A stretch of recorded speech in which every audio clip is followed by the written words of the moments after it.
क्योंकि भक्ति मुक्ति के दाता सतगुरु भटकत प्राण फिरंदा, उस साहिब के हुक्म बिना नहीं तरवर पात हिलंदा।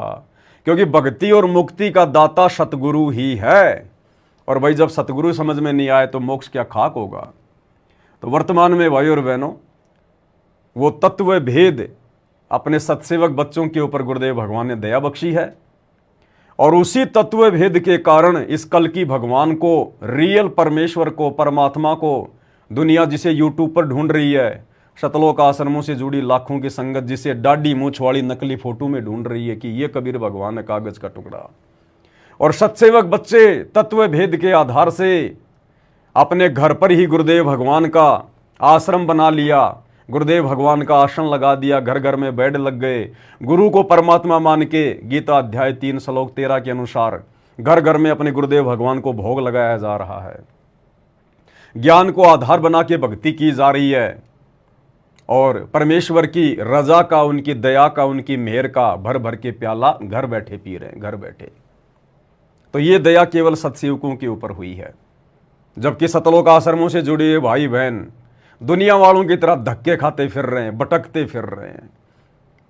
ये दुनिया वाले मंदिरों में भगवान ढूंढ रहे हैं, मस्जिदों में, चर्चों में, गुरुद्वारों में। और ये सतलोक आश्रम से जुड़े हुए भाई बहन, गुरुदेव का कलयुगी परिवार, उनके बेटा बेटी, भाई बंधु रिश्तेदार, ये आश्रमों में भगवान ढूंढ रहे हैं। आश्रमों पे आश्रम बनाए जा रहे हैं, पत्थरों में भक्तों का समय स्वासे और पैसा बर्बाद कर रहे हैं। दुनिया मंदिर बनाने में पैसा बर्बाद कर रही है।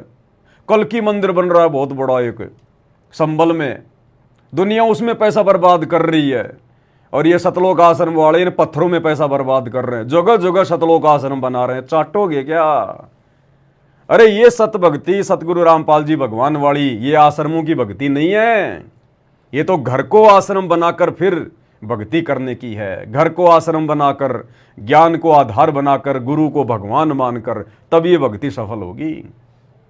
ये आश्रम परंपरा तो सतगुरु रामपाल जी समाप्त करने के लिए आए, समाप्त करने के लिए। अगर उन्होंने आश्रम ही खोलने होते तो हिसार जेल जाने से पहले हजारों आश्रम खोल देते, हजारों। ये तो परमेश्वर है, इनके पास में ना जन की कमी ना धन की कमी। एक सेकंड में जब ये परमात्मा श्री कृष्ण रूप में द्वापर में विश्वकर्मा को आदेश देकर और सुदामापुरी की रचना करवा सकता है, तो ये परमात्मा जगह जगह आश्रम नहीं बनवा सकता अपने भक्तों में प्रेरणा करके, कुछ भी करके। लेकिन ये पाखंड, इस पाखंड को तो परमात्मा ढहाने के लिए आए हैं, बनाने के लिए नहीं आए। सिर्फ एक आश्रम की गुरुदेव को आवश्यकता थी जहां बैठकर गुरुदेव अपने बच्चों को ज्ञान सुना सके, एक बार ये सारे प्रमाण दिखा सके। और वो काम परमात्मा ने 2014 बरवाला कांड से पहले पूरा कर दिया। अब गुरुदेव को आगे ना कोई आश्रम की जरूरत है, ना किसी ब्रांच की जरूरत है। नो, केवल एक आश्रम रहेगा, बरवाला आश्रम, जहां बैठकर गुरुदेव भगवान जब तक जो लीला कर रहे हैं एक मनुष्य शरीर में, संत रूप में, जब तक परमात्मा धरती पर रहेंगे केवल एक ही छोटे से आश्रम में रहेंगे।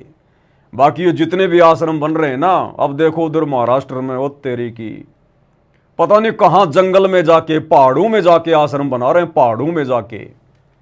और वो भगत लग रहे हैं बेचारे, दिन रात वहां पर पसीने बहा रहे हैं। अरे ये भक्ति करने का समय था, ये मर्यादा निभाने का समय था ये।